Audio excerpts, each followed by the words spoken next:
What's up, guys? Welcome to a brand new episode of the Fit Women's Weekly podcast. I'm coming at you for a very short introduction because I want to get right into this episode. Today, I'm joined by RD Taylor Grasso, and we have the best conversation. Originally, I had her on here because I wanted to talk about the NOVA score, which is simply stating how processed a food is and what should you look for, what should you avoid.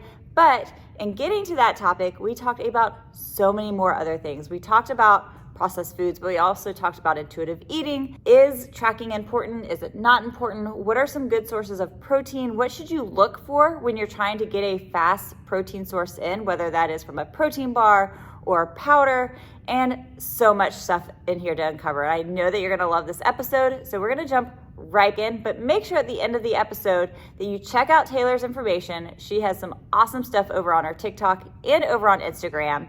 And make sure that if you're not already subscribed to the channel, to do that. Make sure to subscribe, leave a review. If you're watching this over on YouTube, comment down below and let me know if you have any questions that you would like in this week's Q&A episode that will go out on Friday. All right, guys, let's jump into this. All right, what's up, Taylor? How's it going today? I'm good. How are you doing? I am doing just fine. So I was just telling you before we officially started recording that I found your stuff on Business Insider, and you made really good points about something called the NOVA scale, and you're listing off different foods that people don't realize are processed that aren't as bad for you as people may think that they are, because everyone has this like fear of processed foods. We have to stay away. And you made the good point of just saying that there's a place for just about everything in your diet. And it's really just coming down to learning and educating yourself and learning about portion control. So I was like, hey, let's talk about this. So welcome to the show. Thank you. I'm excited to be here. Yeah. And give a little bit of background on yourself. How did you get into nutrition? What was kind of your own personal path? Yeah, absolutely. So I have been a registered dietitian for almost 4 years now, which I keep joking with my husband that I still feel like a recent grad. Like I think I'm just stuck at age 22 for the rest of the time. But I've been a registered dietitian for 4 years now. I got my bachelor's and my master's degree from Iowa State University, did my internship through Iowa State University as well. I was actually placed in Omaha for that. So to become a dietitian, you do rotations, kind of like a residency in all areas of nutrition. I, however, knew that I didn't really want to take a traditional dietitian path. I didn't really want to go the clinical route. It was just not something that was for me. So community was kind of the area that I started in. I started at a retail grocery store in the Midwest called Hy-Vee. March 2020 rolled around and they laid off 150 of us. So working in a grocery store as an RD, what does that consist of? So at the time, there were multiple RDs at every Hy-Vee grocery store, and it was almost like a mini clinical practice. So like doctors in the area would actually refer clients and patients there. So like my specific store had me and then also a diabetes educator. So she actually got a ton of referrals because if you know how the clinical world works, you have to have certain codings to get coverage to see a dietitian. So she was getting a ton of clients there. We would also do like food tastings. I actually taught a ton of cooking classes. So I did like meal prep classes for adults. And then I also did kids cooking classes, like teaching them knife skills with like plastic knives, of course, and all sorts of other like just kind of fun things like that. So it was a really fun and engaging job. I actually really kind of enjoyed that in the corporate arena. Unfortunately, they just did that massive layoff due to COVID. And then now it's more a corporate level dietitian. So to be honest, I'm not really sure exactly what their job looks like now, because there's only 20 of them across all stores, I believe, instead of like at the time there was like 175 of us. Oh, wow. So I'm not sure exactly how their job description has changed over the course of that time, but it was a really like fun and engaging job for the time that I did it. That's really cool because definitely no grocery stores in our area have ever offered anything like that. Yeah, it was a really, like I said, fun job. I think that it has a lot of value behind it. I do think that maybe like where it's at now with more of corporate level is probably more where it's thriving and a little bit more successful. So I see why they did it that way. But like I said, really fun, super engaging job. But when I got laid off, my husband and I just kind of made the decision to take a leap and we moved to Colorado. I started out at a meal prep company there. It just wasn't a really good fit. And then I ended up working for CU Anschutz Health and Wellness Center for a short period of time, or for the length of time that I lived there. And once again, taught cooking classes, did a lot of wellness programming. So that was kind of like my area of expertise. And throughout that time, I had been dabbling in private practice, social media work, but not really like fully engaging in it because I still had that steady corporate job. We moved back to Iowa and there was just not much, there's not as much health centric jobs here as there is out west. And so when we moved back, I started at a local gym here and once again, just wasn't a great fit. And I was like, you know what? I told my husband, give me a month, let me prove that I can make money doing this.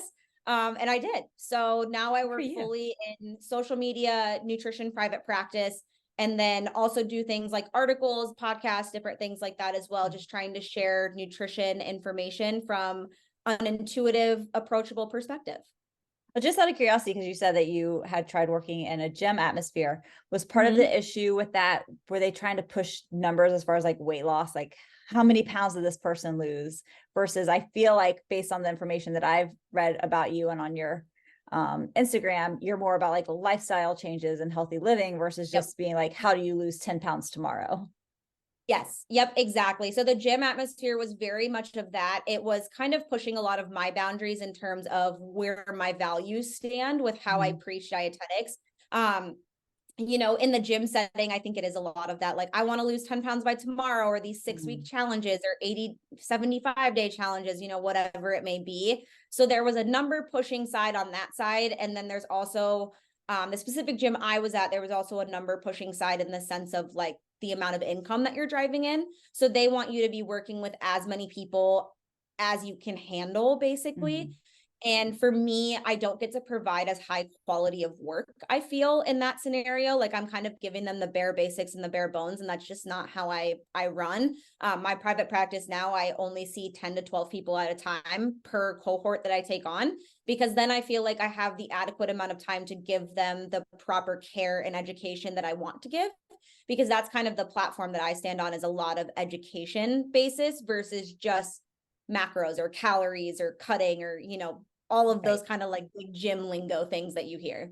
Sure. And I'm assuming that you probably would agree with me on this. Like, when I come to my clients and we're talking about it, like, yes, I can tell you what to do, but then what's that going to do for you in 6 months from now when you're no longer working with me? Versus I could tell you, it's like, what is it? Like, you can give a fish a man, or you can teach a man to fish. So then they can create that lifestyle for them moving forward forever and not have to worry about having to dig deep and try to diet again, or do the things like go to another nutritionist when they're like, I've already figured out these fundamental things that I can take with me. Yeah, exactly. And I feel like that's kind of the same thing with a meal plan. Like, in the beginning of becoming a dietitian, I got that question all the time. And in the gym atmosphere too, a lot of questions are like, can you just write me a meal plan? But a meal plan really doesn't do a whole lot for you, because you can follow the meal plan to a T and it might cause you to, lose weight or whatever that goal is that you're trying to achieve. But what's the likelihood you're going to want to follow that exact meal plan for the entirety of your life? Pretty slim to none. About 3 weeks later, you're going to be like, yeah, I'm pretty sick of eating these exact same meals every day over and over again. Exactly, for sure. Or just going out and living life, going out to dinner, or going to a family event. What are you supposed to do? Exactly. You just don't have that like fundamental knowledge to actually understand how to balance your nutrition, rather than just relying off of this meal plan or calorie number or macro number, whatever it may be. What do you think is the number one biggest issue that, especially women, since this is a women's focused podcast, come to you when they're first looking for help with their nutrition? Oh man, that's a big question. So did you say the biggest concern that they usually have? I would say like the most popular concern. Yeah. Like the thing that most people are doing wrong with their nutrition. Under eating by far. I would say that 90% of women, and that's kind of what my page is tailored to as well. So I focus a lot on women's health on my page as well. I have women come to me with digestive issues, bloating, acne, hair loss, like all of these things that could potentially be hormone related. But then we up their food intake, we up their protein, their carbohydrates, those types of things. And like, their energy starts to come back, their face starts to clear up. But now I'm not saying that that's going to happen for everyone, right? Like everybody has a different metabolism and all of those types of things. However, what I tell a lot of women that come to me that are experiencing all of these things is, I know that society tells you otherwise, but you're likely under eating, especially if you're eating under your BMR. So for terminology, basal metabolic rate, or the amount of calories that you burn just to live, a lot of women are eating under that amount of calories, not accounting for the amount of exercise that they're doing on top of that. And, you know, they're very stagnant in their weight loss journey, or they're stagnant in gaining muscle, or whatever it is that it may be they're focusing on. And almost 99% of the time, slowly upping their calories helps with all of that. So let's quickly talk about that, especially since that is kind of like one of the main things that you focus on, because people will come and say, well, if I'm under eating, why am I not losing weight? Why am I having a hard time? If I'm not eating enough, shouldn't I be losing weight? So what's going on? Metabolic adaptation is, your body is a really cool thing. So your metabolism can actually adapt to a lower amount of calories. So let's say that to make it easy, we'll use round numbers. Let's say that your normal energy expenditure would be around 2,000 calories. And then you start to lower that down to 1,600 calories, for example. Your body now has to learn how to function at the same energy expense rate. So, right, you're still working out the same, you're still moving the same, you're still going to your job every day. It has to learn to do that on 400 less calories a day. In the beginning, yes, this can definitely help with slowing that weight or increasing that weight loss over time, right? Because I'm not counteracting that a calorie deficit can work. However, a lot of the times we either go too severe with that calorie deficit, or we eat under that BMR rather than eating a calorie deficit from our total daily energy expenditure. So that's accounting for your metabolism, all the movement you do in a day, exercise you do in a day. There's a lot more to your body than just that basal metabolic rate, because that's if you were to lay in bed and do nothing all day. Right. Most of us do a lot more than just lay in bed and do nothing all day, which means that we need more than that.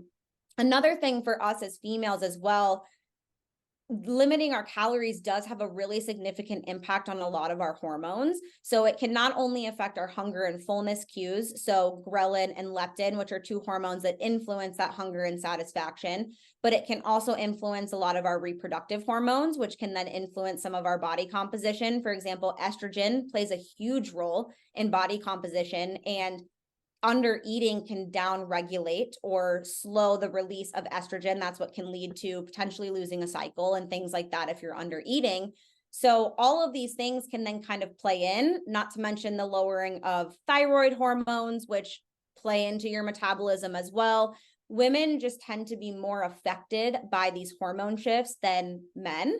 And a lot of what I've been talking about on social media lately too, women aren't small men. We can't always train and eat the same way that men do. They have a 24-hour cycle. We have a 28-day cycle. It's very different. So that's a lot of the reason why for women specifically, just calorie deficit and extreme exercise might work in the beginning, but it could also cause you to plateau out, or it could even cause you to hold on to weight due to those spiked cortisol levels and hormone fluctuations. So what are some signs that you might be under eating?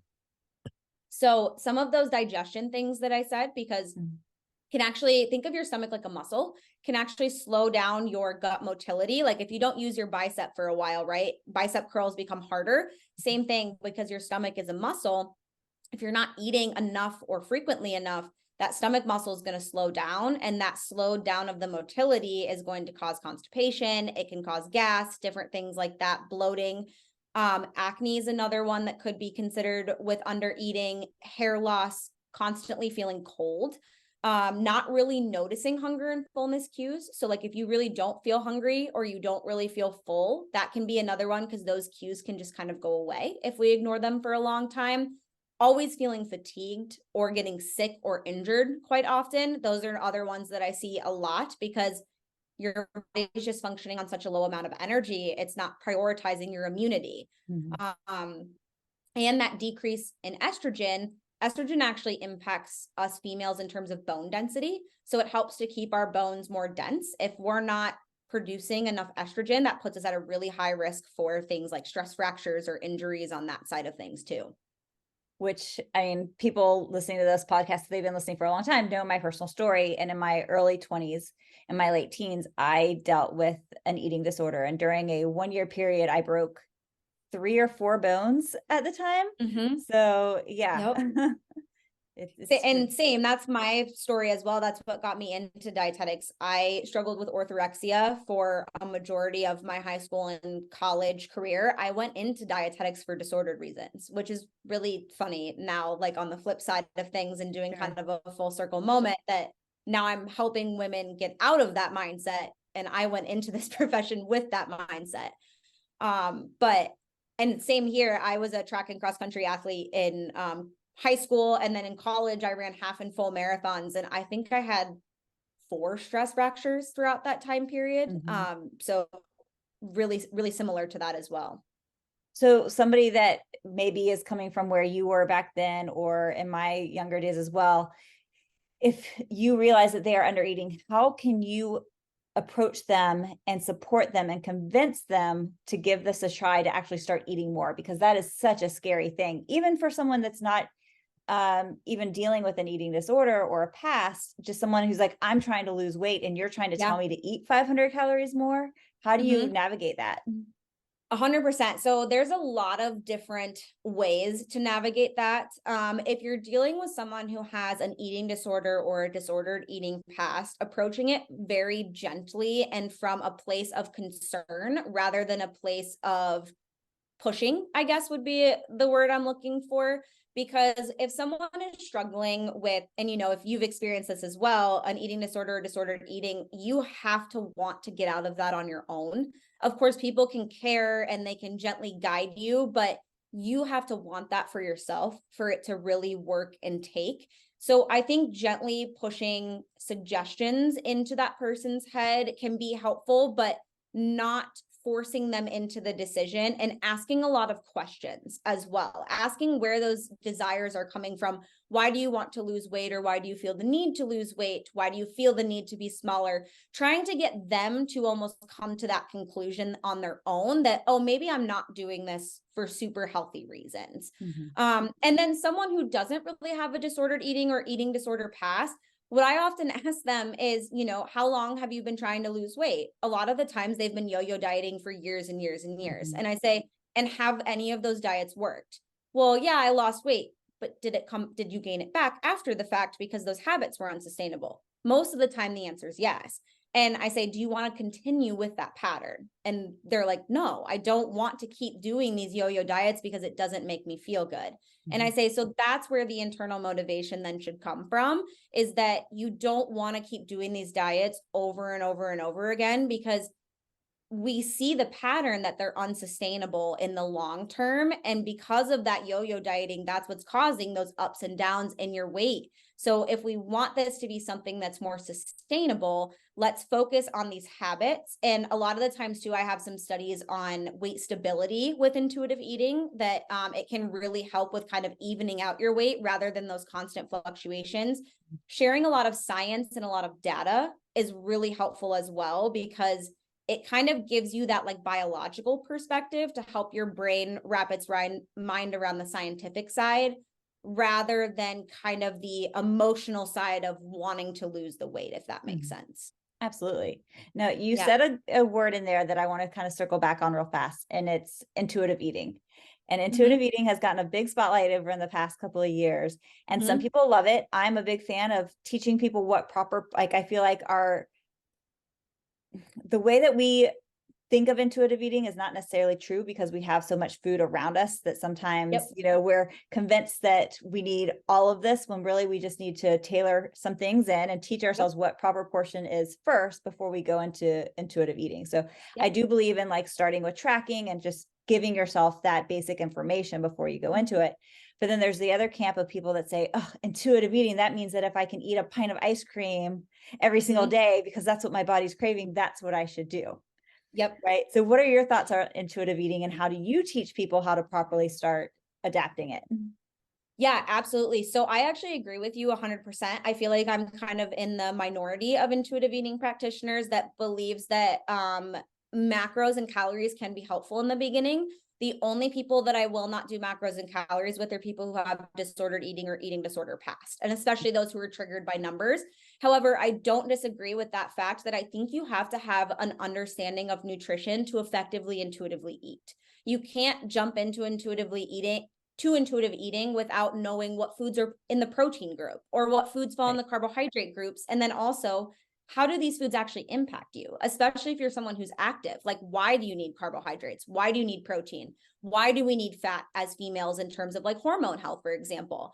Understanding those basic principles of nutrition is crucial to be able to effectively intuitively eat. So that's where I really start, is evaluating where their current education level is, if there's disordered eating or eating disorder past.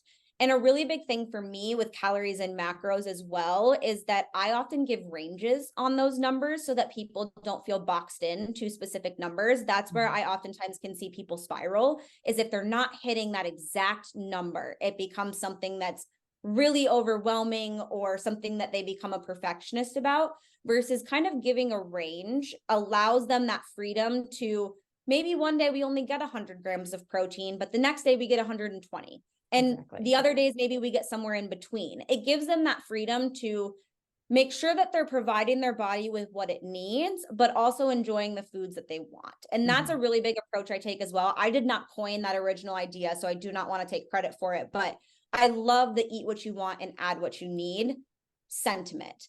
Focusing on how you can provide your body with maximal nutrient density, but also allowing yourself the freedom to enjoy those foods. And when I explain intuitive eating from that permission to eat whatever you want, right? That's kind of what people hear. And then I get that, well, then I'm going to eat a pint of ice cream every day.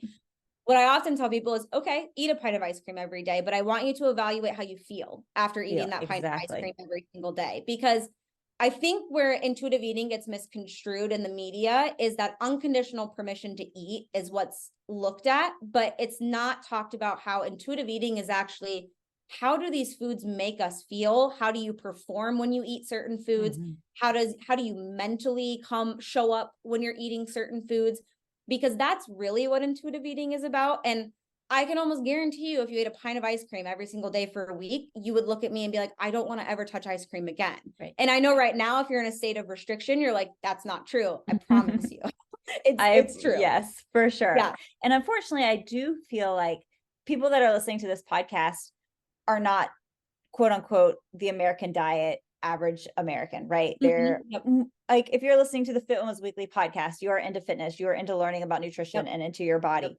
However, I actually do think that most people in America, unfortunately, are eating the overly processed foods and sugars on a day-to-day basis and don't even know what it feels like to feel quote unquote good. You know, it's like when you go on vacation and you eat crap for a week, my husband will look at me and go, oh my God, do you think that this is what most people feel like? They just don't know what it feels to be good. Almost like when your body isn't running optimally because your hormones are off, and then you get it fixed and you go back and check, and all of a sudden you start feeling better. And you're like, oh my God, I didn't realize I felt like shit until I don't feel like shit anymore.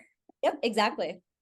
Yeah, I actually use that vacation comparison a lot when I'm talking about this specific topic, because I'll ask people, I'll be like, have you ever gone, if they give me that kind of like, well, I'll eat a pint of ice cream every day, I'll say, have you ever gone on a vacation and treated it as a cheat week and you ate everything in sight and then you got back and you felt like absolute garbage? And they're like, yeah, I just wanted like a salad when I got back. And I was like, that's exactly what I'm talking about. You can trust your body. It will tell you what it needs, but you have to actually be in tune to it to understand what it needs.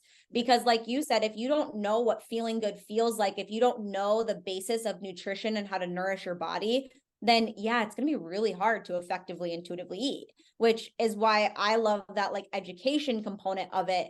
And being like, okay, we're not focused on losing weight, the number on the scale. Like that can be something that we're striving towards because I believe in weight autonomy. However, the main goal are these different health outcomes and how you actually feel. And then hopefully the habits that we're instilling based on those things will lead you to the result that you're looking for. Yeah, absolutely. Stepping stone habits. Which brings me back to, let's talk about a little bit more in depth of specific foods in terms of like the Nova scale, because I had never actually heard of the Nova scale before. Yeah, absolutely. So this is just kind of evaluating like how foods are, like what foods are the most processed foods. Because I think there's a lot of verbiage out there on processed foods, right? We see all these TikToks of people walking through grocery stores telling you that everything is toxic, everything is bad for you. There's a difference between a processed food and an ultra processed food. So an ultra processed food is going to be something that, like a Little Debbie, for example, that's going to be an ultra processed food, right? Like there's hardly any ingredients in there that are actually coming from like a food source. It's a lot of manufacturing, a lot of, I don't want to use the word chemicals, but a lot of chemicals in there, right? And then there's things like a bag of microwavable brown rice. Usually the only ingredients in there are brown rice, and maybe sometimes there's some oil in there, and that's about it. That's still a processed food, right? So when we say this thing of like, oh, all processed foods are bad for us, that gives people the sense that some of these options that are budget friendly, some of these options that are more convenient, some of these options that we might lean on are less nutrient dense, when in reality, they're really not. Because like I said, a bag of brown rice, a can of garbanzo beans, salsa in a can. Oats.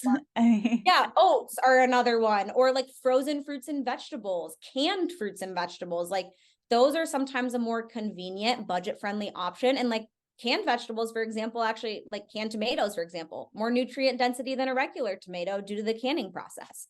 So that Nova scale is kind of measuring like where the food falls in terms of being processed versus like that ultra processed Little Debbie, if that makes sense. Absolutely. And how are we, and both have a place, like not saying, and I think that that's something too, that we need to break this idea that there are good foods and there are bad foods, right? So how do you start to kind of, again, like people with orthorexia or fear of, oh my God, this is super processed. How do you start to break down their walls and be like, okay, we've got to stop being so strict with our nutrition?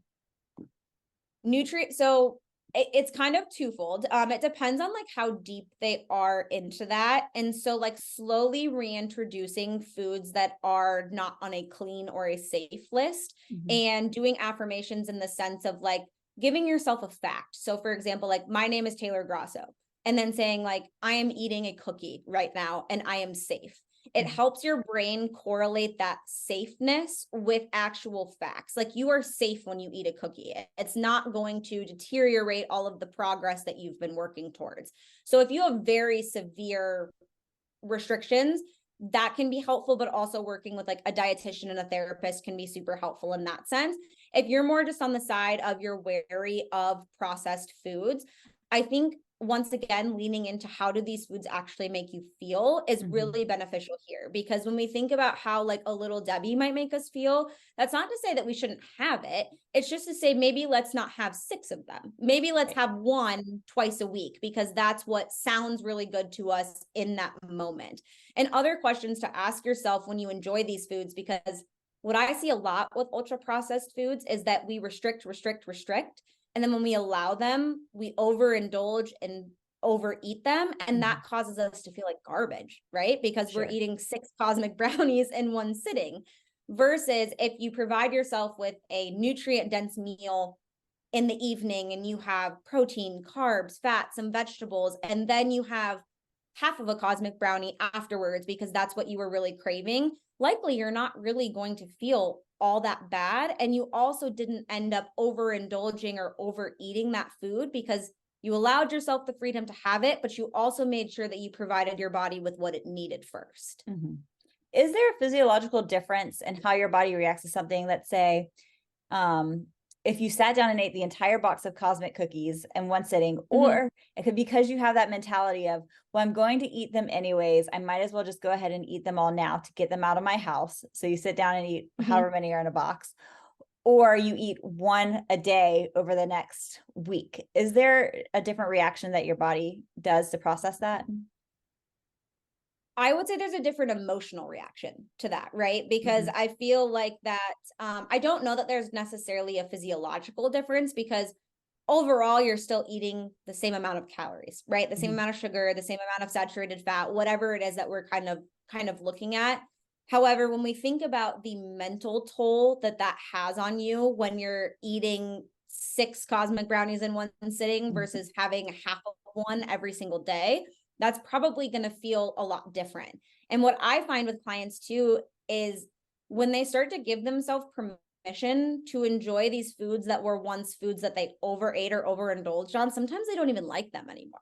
Like they are just like, oh, this was just something that like for so long I had this mindset around, because when we have that idea of bad and good food, the bad food is often on a pedestal in our head because it's something that's special. We're not allowed to have it. It's really exciting versus like chicken and broccoli. It's like, oh, I know that's good for me. I know it's healthy. So like, that's not special. That's not exciting. I can eat that whenever I want.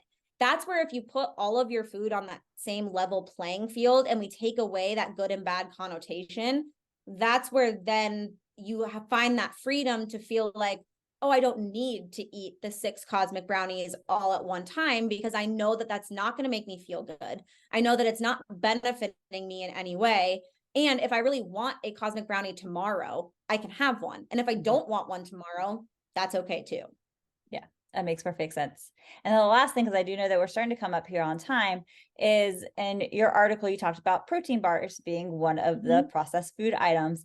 And I know with my clients and a lot of women, getting enough protein in is so hard. We overeat carbs and fats, undereat protein, super easy to do. So protein bars, obviously, they're convenient, they're easy. But if you're trying to pick out a good protein option, what are kind of like, what makes a food high protein versus just a label where it's like good source of protein and you look at it and it has 5 grams of protein?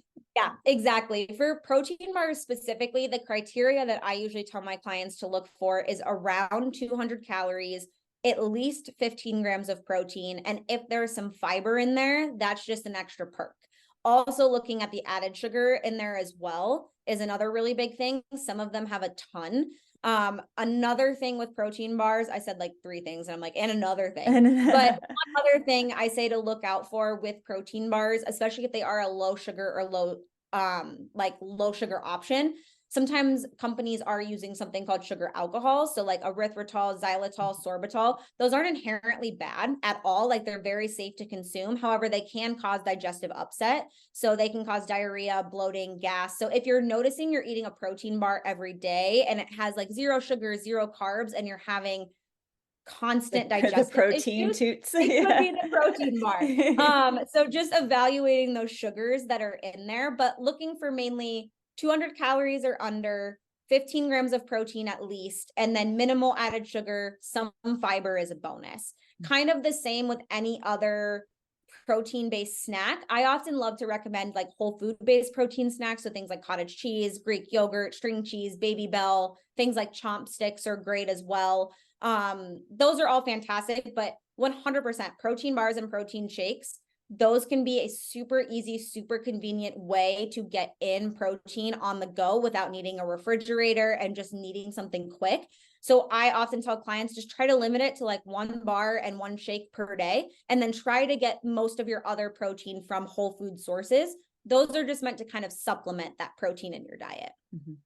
Let me just say, I am so frustrated that cottage cheese is now like on this pedestal because I have been pushing cottage cheese for, it's so trendy, but I've been saying how great cottage cheese is since I was 15 years old. And I'm like, everybody loves I started this trend.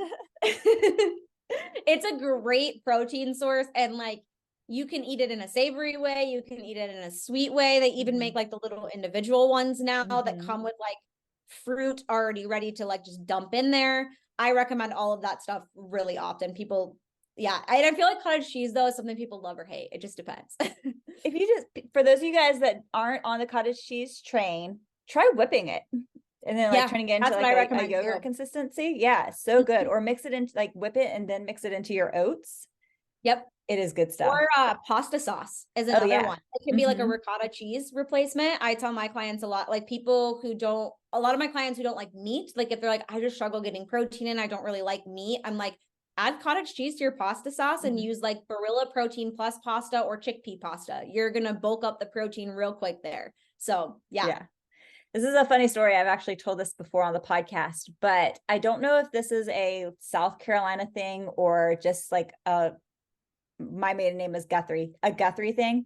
I did not know that lasagna was made with ricotta cheese until I went to college. We made it with Oh, cottage really? cheese growing up. Yeah. Oh my gosh, that's so funny. My husband is Italian, comes from like an Italian family, so they're like diehard ricotta ricotta fans. But I always recommend cottage cheese to like clients. My husband has tried it. He loves cottage cheese in general, but I think he would. I don't think he'd ever let me He make would it. die if it was Yeah, yeah. yeah, he needs the ricotta. I remember my brother's 4 years older than me, and I was in college, and I remember like calling him and being like, "Hey, Chad, did you know that lasagna is made with ricotta?" And he was like, "I know, I just learned this." That's so funny. Yeah. I feel like I've definitely heard of people though making it with cottage cheese. So maybe it's like, I don't know. I don't know I where it think it might be a originated from, Southern but thing because there's a lot of people yeah, around us that know. Apparently, I think like in the 80s, cottage cheese is more readily available than ricotta. gotcha. That would make sense. Yeah. I don't know. I just go with it. But ever since I've started about 10 years ago using the real stuff, I was like, this is so good. Yeah. Yeah. Oh yeah, absolutely. Do you have one of my last questions for you? Do you have Yeah. any actual protein bar suggestions or brands that you like? Yeah, so my husband and I love the Nugo Slim brand. They have around 170 calories and 17 grams of protein, low sugar with no sugar alcohols. I also love RX bars. Go macro bars are great. They're a little bit higher on the caloric side, but if you're looking for more of like an energy bar, they're another really good one. Those are kind of like my top three that I recommend. My husband also loves Bear Bells. They do have sugar alcohols in them, but their like macronutrient ratio is pretty good as well. So just those are kind of my like typical recommendations, but RX and Nugo are like my top two for sure. Okay. My husband is all about the RX. He likes the RX Mhm. the best too. I do too. I feel like you can get sick of the flavors kind of quickly though. The Nugo are more of your traditional like chocolate based protein bar. So if that's what Mhm. you're looking for versus like a soft and chewy bar like RX, I Mhm. do like the Nugo Slim a lot. And the Go macros are good too. Those are our go-to for like hiking for Yes. longer things. Yeah, That's what I was hiking gonna trail say for like races.